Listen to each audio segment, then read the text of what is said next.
I've always been a man of my Fermi estimations, so this one was a joy to do. The problem goes as follows. The RIT Physics Department, discontent with their lab equipment, proposed an eco-friendly way to power a new Van-De-Graffe, not again wanting a power outage. To execute this plan, they wire an energy harnessing floor beneath the quarter mile. Like one of those like dance floor things, like you see people dance on them and it like will play music or light up or whatever. That's what we wired underneath the quarter mile, right?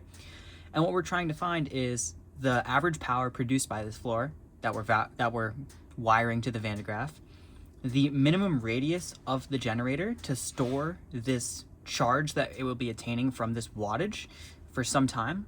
I'm going to use 10 seconds in this example, and see the electric field strength at a full charge for this Van-De-Graffe generator at the surface. So the first part, the average power produced by this floor. First, we need to think about what we're considering here.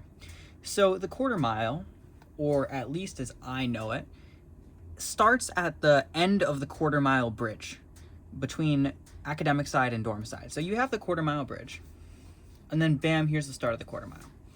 And then over right, you have 4 dorms. You have Res B, you have Res A, back here you have Colby, and then back here you have Baker, and then you have Gleason. And right here in the middle of the sundial is where I'm going to draw this distance for the quarter mile. And if I look on Google Earth, this is 320 meters long, which is not a quarter mile. It's almost there, but that's okay. So with this distance, we need to figure out how many watts that it's going to generate when people are walking on the quarter mile every day. So if you look at the spec sheets for these generative dance floors, kind of, you find that you get about 2 to 7 joules per step, right? So we're just going to call it 4.5 joules per step for this situation. And to find out how many steps that a person is taking when they're crossing the quarter mile, we're going to need to determine a stride length. And a stride length follows the formula where your stride length is equal to 0.414 multiplied by your height in inches. And to find the average height in inches for a student at RIT who's crossing the quarter mile, I use this. The average male height is 5'9". The average female height is 5'3.5". The ratio of males to females is 65 to 35. So I multiplied this guy's height in inches by 65, multiplied this woman's height in inches by 35, and divided it by 100 to get an average height of 67.1 inches. Multiplied by 0.414 meters to get our average stride length of 0.705 meters, taking 453.9 steps to cross the quarter mile. Now, figuring out how many people are crossing the quarter mile every single day is probably going to be the biggest source of error in this situation. There's about 20,000 people at RIT and about 5,000 staff, so I thought it would be easier to just cut this number by a huge margin and then just consider it from what I see in my day-to-day life.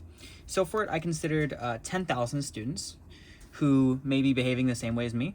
I'm not sure, that's just what I'm going to estimate. And for me, I end up going to academic side and back probably twice, and then I'll go to the SLC, which is like half a trip there and back. So I'm saying 5 trips there and back for the average person. Getting this amount of trips per day and then multiplying it by the steps per trip, we get an amount of steps per day. Some amount of steps per day.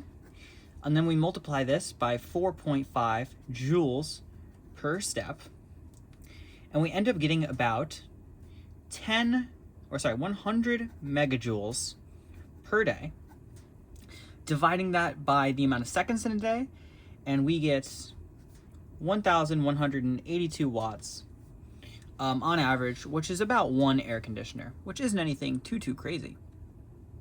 From here, we can use the formula for a voltage on a sphere due to charge Q, which is V equals Q over 4 pi epsilon naught R.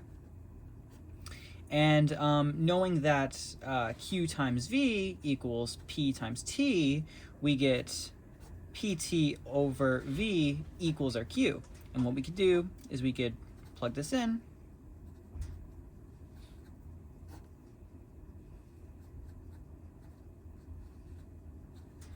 And then that results in an equation of V squared equals PT over 4 pi epsilon naught R. Now from here, we could just bring the V squared down, bring the R up, and we get R equals our 1200 watts multiplied by 10 seconds over 4 pi epsilon naught V squared. For V squared, I just use 1,000,000 watts. That seemed like a reasonable estimation for a Van-De-Graffe generator.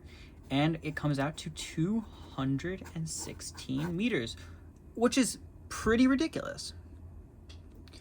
And now from here, the last step comes easy. As we know, for a charged metal sphere, E is just V over R. We have our 1,000,000 over our 216 meters, and we get a final voltage per meter of 4,629 volts per meter.